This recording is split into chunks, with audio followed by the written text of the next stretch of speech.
And then, after quite a bit of waiting around, the redpoll showed themselves.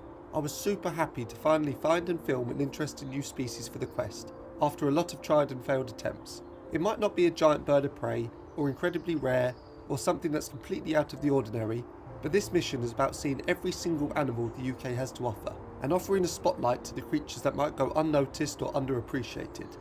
I personally think this is an awesome little bird with some gorgeous coloration and a little twinkle in its eyes that promises tomorrow will be a brighter day.